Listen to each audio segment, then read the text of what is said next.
नमस्कार दोस्तों, आपके अपने चैनल गुरुदा में बहुत बहुत स्वागत है। मैं आपकी दोस्त होस्ट रुचि।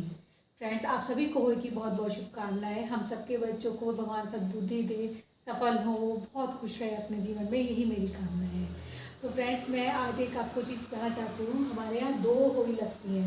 आप ये पूछेंगे कि भाई आप 2 होली क्यों लगाते हो, तो एक मेरी सास की और मतलब दादी सास की है और एक मेरी हुई है।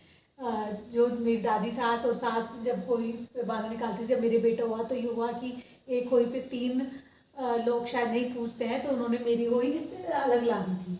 तो मैं उनकी होली भी लगा देती हूँ पूजा करते समय, क्योंकि ये भी शुभ की है और अपनी होली भी लगाती हूँ। तो ये जनरली बहुत कम के घर में होता है कि आप 2 होली लगाते हैं। और एक फ्रेंड, एक चीज़ और बताना चाहूँगी कि हमारे यहाँ मैं 3 साहू की माला रखती हूँ। जैसे ये साहू की माला है, 2 यहाँ पर है साहू की माला। तो वो भी एक मेरी दादी सास की है, एक मेरी सास की है और एक मेरी है। हम लोग साहू की माला में 2 दाने, मतलब मेरे जैसे 2 बेटे हैं तो 4 दाने, 2 दाई तरफ 2 बाई तरफ डालती हूँ। जिसके एक बेटा होता है वो 2 दाने डालते हैं। और फ्रेंड्स, ये चीज़ और है जो जनरली मैं अपना मतलब जो बायना है ये सास ससुर का होता है। तो मेरी सास का देहांत हो चुका है, तो मैं इसलिए ये अपना बायना अपने ससुर जी को देती हूँ। और फ्रेंड्स, प्लीज़ अगर आप मुझे मेरे फेसबुक पेज गुरुदा बाय रुचि और इंस्टाग्राम गुरुदा बाय रुचि पर ज़रूर फॉलो करें। दोस्तों, होली पर मैं मीठी पूरी, मीठी पकौड़ी और टुंडे मुंडे बनाती हूँ। उसके लिए मैं एक ही बार चाशनी कर लेती हूँ और उसी से सारा सामान बनाती हूँ। मीठी पूरी की रेसिपी का लिंक मैं डिस्क्रिप्शन बॉक्स में देख दूँगी, यदि आप चेक करना चाहें तो कर लीजिए। और इसमें आप हमेशा देसी घी का ही मोन दीजिए, उससे आपकी पूरी बड़ी ही खस्ता बनेगी। जब मैं ये मीठी पकौड़ी वगैरह बनाती हूँ, उसी के साथ साथ खाने की भी तैयारी कर लेती हूँ, तो मेरे दोनों काम इकट्ठे होते रहते हैं।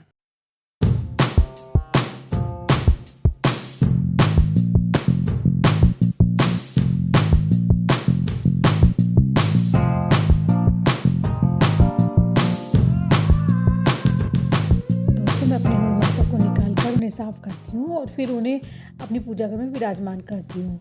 जैसे कि मैंने बताया था आपको, 3 साहू की माला है। मैं तीनों साहू की माला को निकालती हूँ, उन्हें सर्फ से और पानी से साफ़ करती हूँ। साफ़ करने के बाद मैं जो मेरी सास की और दादी सास की साहू की माला है, उन्हें मैं वैसे ही जो जल का भरा लोटा है उस पर रख देती हूँ। और जो अपनी माला होती है उसको मैं दोबारा से पिरोती हूँ और उसमें चांदी के नए दाने भी डालती हूँ।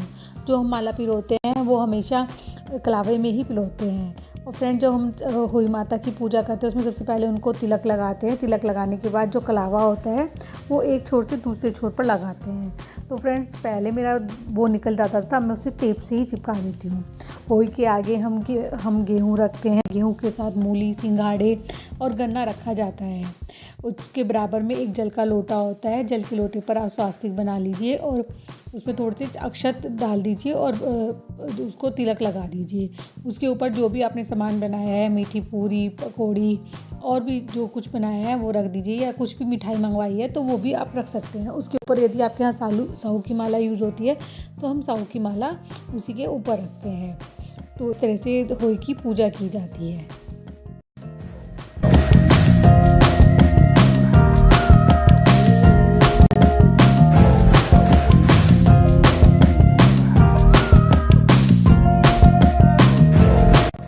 दोस्तों, होली पर अपने बच्चों का नाम लिखते हैं। तो जो मेरी सास की है उसमें मैं अपने हस्बैंड और नंद का नाम लिखती हूँ, और जो मेरी है उसमें मैं अपने दोनों बच्चों का नाम लिखती हूँ। अब मैं आपको चुटुक मिनार की कहानी सुनाती हूँ। गणेश जी की पूजा करती थी, तो वो मिट्टी के गणेश जी बनाती थी और फिर उन्हें वो सहला जाते थे। भाई उसका घर जैसे जो उसके नदी के पास थी, तो वहाँ पे एक सेठ का घर बन रहा था, तो उसके पत्थर का काम हो रहा था और उसका मतलब घर पूरा बन रहा था। तो बुढ़िया गई तो उनसे कहने लगी कि भाई मेरे पत्थर के तुम गणेश जी बना दो, मिट्टी के मुझे रोज रोज बनाने पड़ते हैं, फिर वो मुझे अगले दिन फिर बनाने पड़ते हैं, वो फिर खराब हो जाते हैं। तो कहते हैं, बुढ़िया तेरे कौन बनाएगा गणेश जी, इतने में हम तेरे गणेश जी बनाएंगे, इतने में तो पूरे घर का पत्थर लगा देंगे, पूरा सारा काम हो जाएगा। तो बुढ़िया कह लगी अच्छा बेटे। तो जैसे ही वो बुढ़िया चल जाती है, वो जो पत्थर लगाए पत्थर ही ना लगे, पत्थर ही ना लगे, वो हमेशा टेढ़ा लगे, कभी ऊंचा कभी नीचा, कैसे हो जाए। पूरे दिन हो गया, उनके किसी एक मजदूर से तो थोड़ा सा पत्थर ठीक नहीं लगे था। फिर शाम को सेठ आते हैं कि भाई तुमने क्या क्या काम किया। वो कह रहे कि सेठ जी देख लो, आज तो क्या हो गया, हम रोज ही पत्थर लगाते हैं और आज तो जो लगा रहे कभी वो टेढ़ा हो रहा, कभी ऊपर हो रहा, कभी नीचे हो रहा, वो पत्थर भी खराब हो गया और बिल्कुल भी नहीं लग रहा। तो सेठ जी कहते हैं कि भाई क्या हुआ आज पूरे दिन, तो उसने कहा कुछ भी नहीं, हमने तो बुढ़िया को मना कर दिया। उसने कहा बुढ़िया को क्या मना करता है, कि बुढ़िया तो एक आई थी, वो कहने लगी कि भाई मेरे पत्थर एक गणेश जी बना दो। हमने कहा ना हमारे पास तो टाइम नहीं है और हम तो सेठ जी का पत्थर लगा रहे। तो वो कह भाई इसलिए सेठ जी कह लगे इसलिए तुम्हारा नहीं लगा, तुमने गणेश जी बनाने से मना कर दिया ना। तो उस बुढ़िया को बुलाता है, वो सुनाता सेठ। तो वो कहता है कि बुढ़िया माई पत्थर की क्या करती है, मैं तेरे सोने की गणेश जी बनाता हूँ।